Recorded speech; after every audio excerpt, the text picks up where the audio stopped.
तर रत्नागिरी शहराला पाणीपुरवठा होणाऱ्या शीळ धरणाची कैफियत, स्वच्छतेला लागतंय गालबोट, आंबेकरवाडी तहानलेलीच।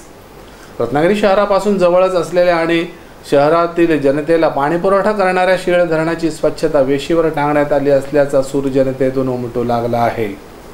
आज आमच्या बेस्ट टीव्हीच्या प्रतिनिधींनी शीळ धरणाला भेट देऊन तेथील स्वच्छता आणि परिसराची पाहणी केली। त्यावेळी धरणाच्या पाण्यात कपडे धुण्यापासून मानवनिर्मित अनेक कचरा पडलेला दिसून आला।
धरण जवळ असूनही पिण्याच्या पाण्याची टंचाई तीव्रतेने येथे जवळच असलेल्या आंबेकरवाडीला भेडसावत आहे। पाणी असून आंबेकरवाडी मात्र तहानलेलीच आहे।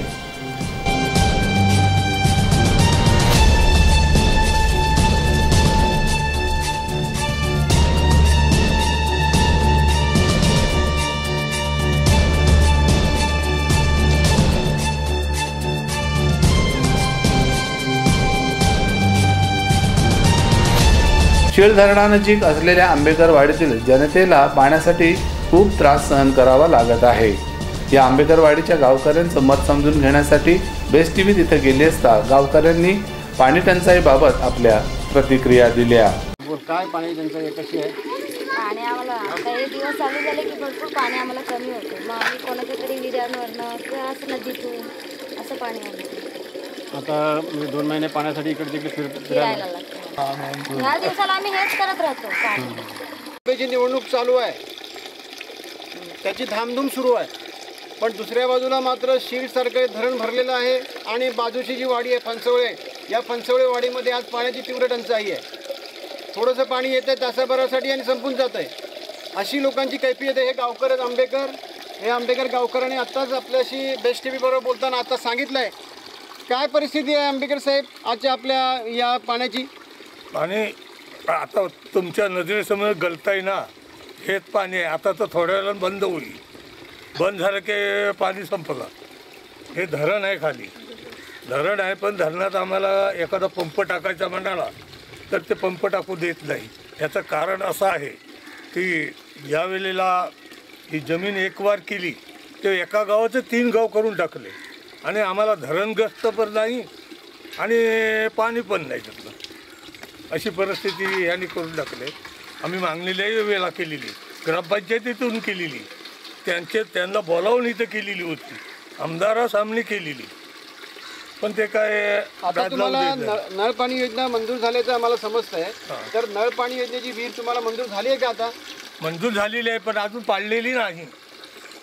ती कुठं खाली, ह्या धरणाच्या खाली आहे, धरण आहे त्याच्या खाली दुसऱ्या गावात आहे ती विहीर, दुसऱ्या गावामध्ये विहीर आहे। ती जेव्हा पडेल पाणी चालू होईल त्यावेळेला आम्हाला त्या लोकांचे दुष्काळ जायला, संपूर्ण गावाला पाणी येते, आम्हालाच नाही। ताई तुम्ही सांगा पाण्याच्या संदर्भात काय टंचाई आहे पाण्याची आपल्या आता गावामध्ये?